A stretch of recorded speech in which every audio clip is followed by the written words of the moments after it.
So the other day, I had the opportunity to spend a little time with my second-born son. He's 9 years old, and my wife and the other kids were somewhere else. And so I was in the yard with him, and we were just kind of hanging out. He was jumping on the trampoline a little bit, and we were just talking. And he said, "I want to plant something."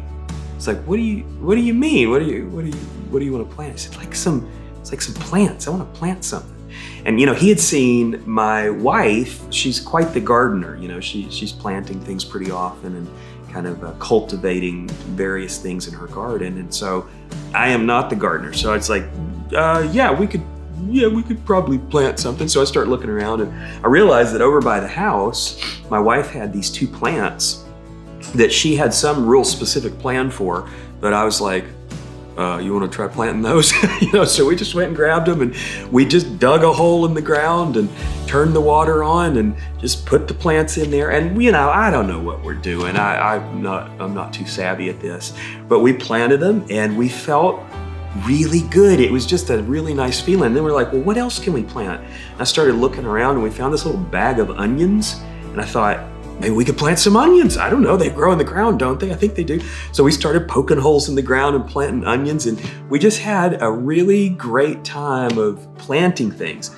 And it's funny for a person in the modern world that the world has gotten to the point where people aren't as familiar with planting. But like in the ancient world, in the time when Jesus was teaching and doing his ministry, basically everybody had a really high familiarity with planting and cultivating, and most had a garden or worked in the fields. So much of the population was engaged in farming. And so when Jesus is teaching, he often uses these analogies or these metaphors that have to do with planting. And one of my favorites is in John 15, and it's in this segment after he's kind of concluded his public ministry, and he's with his disciples now, and it's in a long segment of just teaching, but he says this thing that stands out. He says, "I am the vine,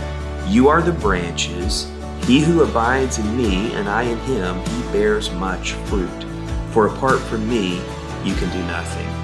And I think for those in the ancient world, even we today can understand this, that the ultimate goal for the Christian life is that we abide and bear fruit. Think about John 10:10, where Jesus says that he came to give life and give it more abundantly. And what is more abundant in life than to have the fruits of the Spirit growing? So he wants us to bear fruit, and he gives us the clue here on how we do that. We don't do that by making a checklist and say, okay, today on my checklist, this is my to-do. I need to love, I need to have joy, I need to have peace. It doesn't work that way. What he says is that we need to abide in him. We need to keep our focus on him.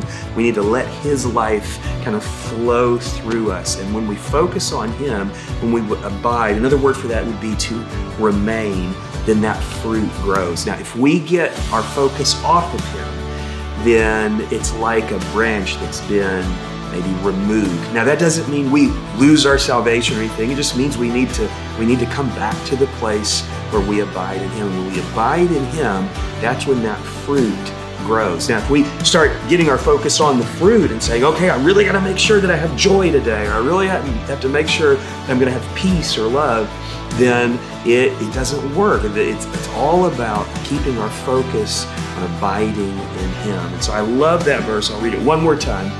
"I am the vine, you are the branches. He who abides in me and I in him, he bears much fruit. For apart from me, you can do nothing." So I hope that one of the things that students at His Hill, but even you, wherever you are out there in the wide world, I hope that today you take the opportunity to focus on Christ and remember that we need to abide in him to bear that fruit.